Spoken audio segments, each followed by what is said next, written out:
This is gases video number 5. By the end of this video, you should be able to calculate pressure, volume, number of moles, and temperature of a gas under non-changing conditions.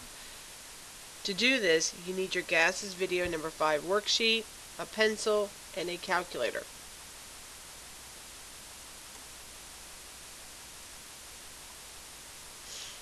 So far, we have calculated temperature, pressure, and volume under changing conditions, but you also need to know how to do this under non-changing conditions. To do this, you will be using the ideal gas law.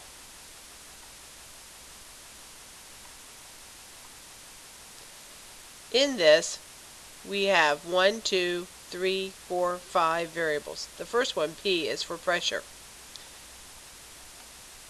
You should be doing pressure in ATMs.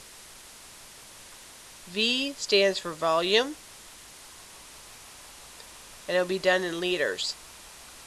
N stands for moles, which will be, of course, in moles.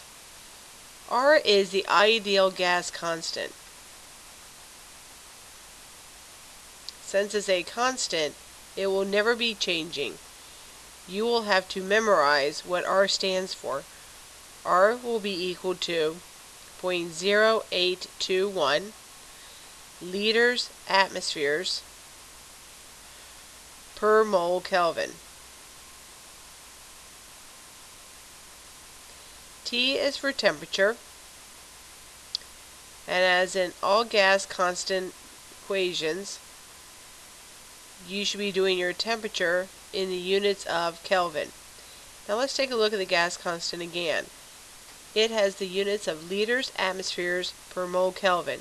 This can look difficult to remember, but if you take the ideal gas law here and rewrite it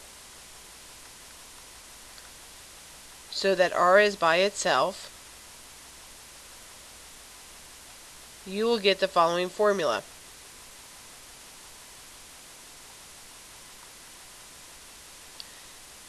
PV over NT. Pressure is in atmospheres, so let's take a look what this looks like. ATM. V is in liters. N is in moles.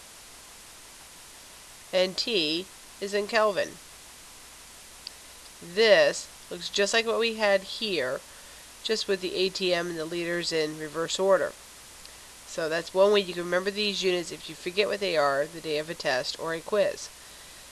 From here on out, we're going to call liters atmospheres per mole Kelvin latim molk.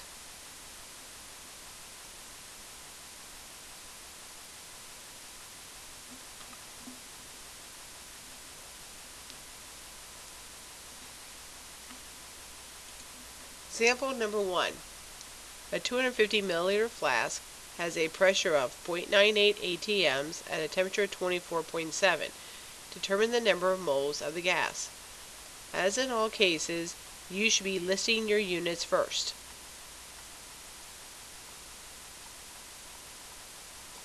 The R constant we know is always going to be 0.0821 latim molk. So we can go ahead and write that in. Pressure, 0.98 atm. Volume was given as 250 milliliters. Number of moles is the unknown. And temperature is given as 24.7 degrees Celsius. As in previous problems, we want to double check to make sure the units are good. ATMs for pressure is good. It also matches with the R. Volume in milliliters does not match what it is for R or the gas constant, so we'll have to convert this into liters. We do that by remembering that 1,000 milliliters equals 1 liter. Next, we want to convert the 24.7 degrees Celsius into Kelvin. We do that by adding 273. And when we do, we get 297.7 Kelvin. Next, we write down our formula. So PV equals nRT, which some people call PivNert. We want to solve for n, so I want to get n by itself. I'm going to divide both sides by RT. Now n is equal to pressure volume over RT. We're going to plug in our values now.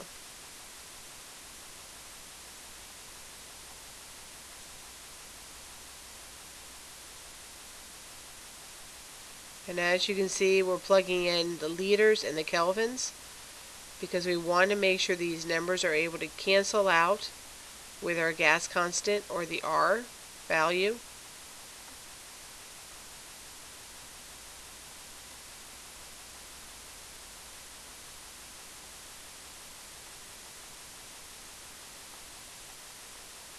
Okay, when we do this, we're going to see the following.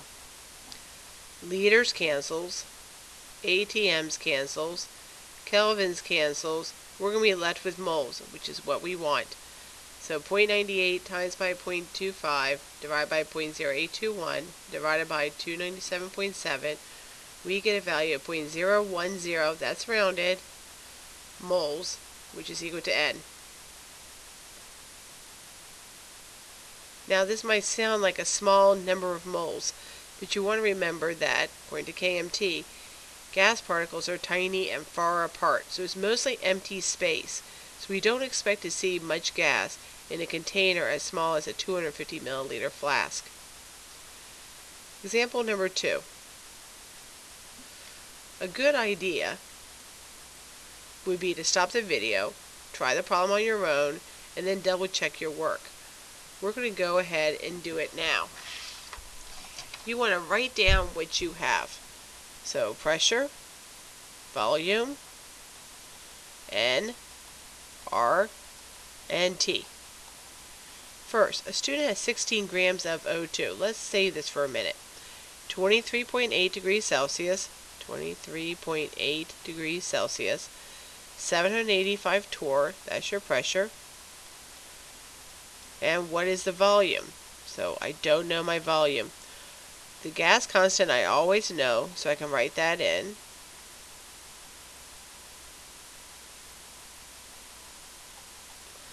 Now N, number of moles.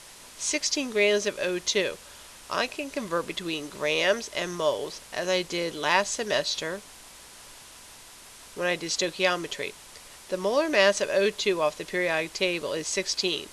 Since there's 2 of them, it's going to add up to 32 grams per mole. 32 grams per mole. The grams are going to come down so it can cancel. The moles goes on the top. 32 grams, so the 32 goes on the bottom per 1 mole. So 16 times by 1 divided by 32, 0.5 moles. So 0.5 moles. Write down your formula. PIVNERT, PV equals nRT. You want to solve for volume, so let's get volume by itself.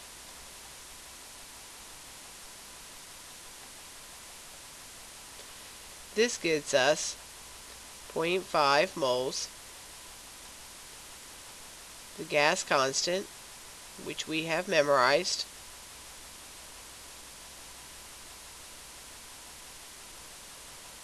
Temperature, which we have not converted yet, but we need to do so. Add 273 to that. And we get 296.8 Kelvin.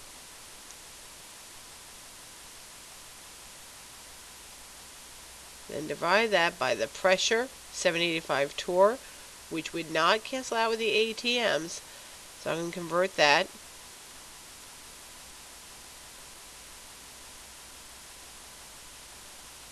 And I get ATMs of 1.03 ATM, which will go on the bottom.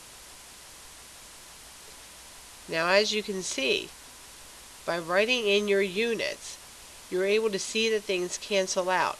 And it stops you from plugging in numbers that are not properly going to cancel out. Such as Celsius here would not have canceled out with those kelvins. But since I converted, they cancel out. Torrs here would not have canceled out with the ATMs, but since I converted, they cancel out. And of course the moles cancels out, so I will end up with liters as my unit. So 0.5 times by 0.0821 times by 296.8 divided by 1.03, my volume is 11.8 liters. Now I've been doing these problems so that you have your formula and you rearrange your letters or your variables and then do the plugging in. But if you prefer to plug in all your numbers first and then do your algebra that way, that is fine. You'll end up with the same answer at the end.